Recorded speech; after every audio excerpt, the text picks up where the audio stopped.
Speaker కు సన్మానం చేద్దామనుకుంటున్నామని మాజీ మంత్రి కేటీఆర్ అన్నారు.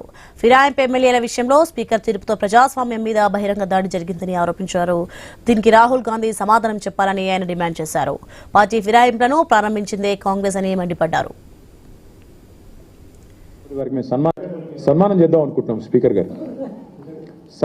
అనుకుంటున్నాం స్పీకర్ గారికి రాహుల్ గాంధీ గారి ఇద్దరికి బహిరంగ వేదిక మీద సన్మానం చేసి, నాకు తెలిసి భారతదేశ చరిత్రలో ఇంత అద్భుతమైన నిర్ణయం ఏ స్పీకర్ గారు తీసుకోలేదు. కాబట్టి వారికి మేము సన్మానం చేసి చప్పట్లతో, మంచి దుప్పట్లు కప్పి చప్పట్లతో సన్మానం చేసి బాగా అభినందనలు తెలియజేద్దాం అనుకుంటున్నాం. మా పార్టీ బీఫామ్ మీద ఎమ్మెల్యే గెలిచిండు, కాంగ్రెస్ బీఫామ్ మీద ఎంపీ కొట్లాడిండు. ఇంకేముంది అందులో విచారణ చేయనికే? రెండు కూడా ఎలక్షన్ కమిషన్ వెబ్సైట్లు ఉన్నాయి. ఏ బీఫామ్ మీద ఎమ్మెల్యేకి పోటీ చేసిండో ఉంది, ఏ బీఫామ్ మీద ఎంపీకి పోటీ చేసిండో ఉంది. అది కూడా స్పీకర్ గారు రిజెక్ట్ చేసిందంటే అందుకే ఆయనకు తప్పకుండా సన్మానానికి ఆయన అర్హుడు. అయినా మీకు తెలుసు కదా, వికారాబాద్లో మున్సిపల్ కౌన్సిల్లో మా కౌన్సిలర్ ఒక ఆయన ఏకగ్రీవంగా గెలిచిండండి. కనీసం ఆ రిటర్నింగ్ ఆఫీసర్ ఆ కార్యాలయం బయటికి దాటి కూడా రాలే. ఇదే స్పీకర్ గారు ఎత్తుకొని పోయి కాంగ్రెస్ కండువా కప్పిండు. ఇది బీఆర్ఎస్ కౌన్సిలర్కు. ఇక ఆయన నుంచి ఏం న్యాయం ఆశించాలి మేము? ఇట్లుంది పరిస్థితి ఈ దేశంలో. ప్రజలు అన్నీ చూస్తున్నారు. ఓపెన్గా బహిరంగంగా మా బీఫామ్ అంటే నిజంగా దిస్ ఇస్ బహిరంగ దాడి. ఇది ప్రజాస్వామ్యం మీద, రాజ్యాంగం మీద ఇది రాహుల్ గాంధీ చేస్తున్న దాడి. ఇందులో రాహుల్ గాంధీ అమాయకుడు నేను అనను, రేవంత్ రెడ్డి దోషి అని నేను అనను. దీన్ని చేయిస్తున్నదే రాహుల్ గాంధీ.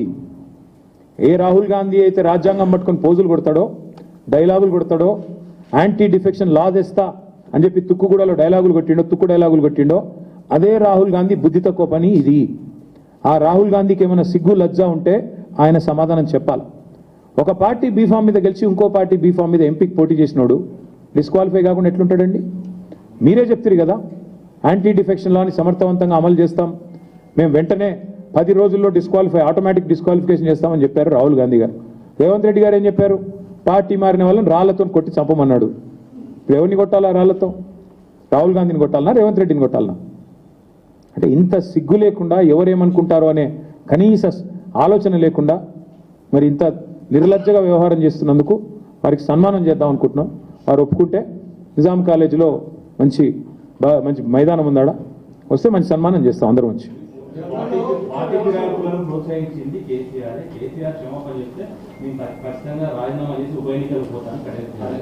సరే, ఆయన గురించి అంత టైం వేస్ట్లే కానీ, పార్టీ ఫిరాయింపులు స్టార్ట్ చేసింది ఈ దేశంలో బ్రదర్. కొద్దిగా మీరందరూ జర్నలిస్టులు, ఎవడో గొట్టంగాడు అనగానే పట్టుకుంటారు. అట్లా స్టార్ట్ చేసిందే భారతదేశంలో కాంగ్రెస్. ఆయారాం గయారాం అనే కల్చర్ తెచ్చింది ఎవడు?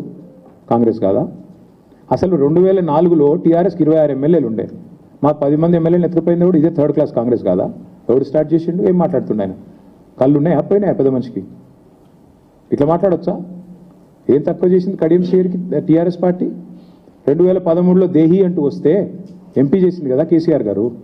తర్వాత నిన్ను డిప్యూటీ సీఎం చేసిండు, ఆ తర్వాత ఎమ్మెల్సీ చేసిండు, తర్వాత ఎమ్మెల్యే చేసిండు, నీ బిడ్డకి ఎంపీ టికెట్ ఇచ్చిండు.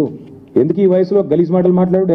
బండ కట్టుకొని బాయలదుకు చచ్చిపోక అనవసరం ఎందుకు ఆ మాటలు? నాకు అర్థంగా సిగ్గు లేకుండా ఎందుకు బతుకు? అది ఏ పార్టీ? నువ్వు చెప్పు, నాకు తెలవక అడుగుతా. నువ్వు ఆడనా మొగనా ఏంటి నువ్వు? అదే అంటున్నా, ఎందుకు థర్డ్ క్లాస్ మాటలు, ఎందుకు థర్డ్ క్లాస్ పనులు? అక్కడ పోయి కాంగ్రెస్ పార్టీ ఆఫీసులో కూర్చుంటే మొన్న అందుకే లక్ష్మీదేవమ్మ అనే పెద్ద మనిషి కరెక్ట్గా అయిపోయింది రాజేంద్ర నగర్లో. రాజేంద్ర నగర్ పోయిన మందు పార్క్ రిచ్ అపార్ట్మెంట్స్కు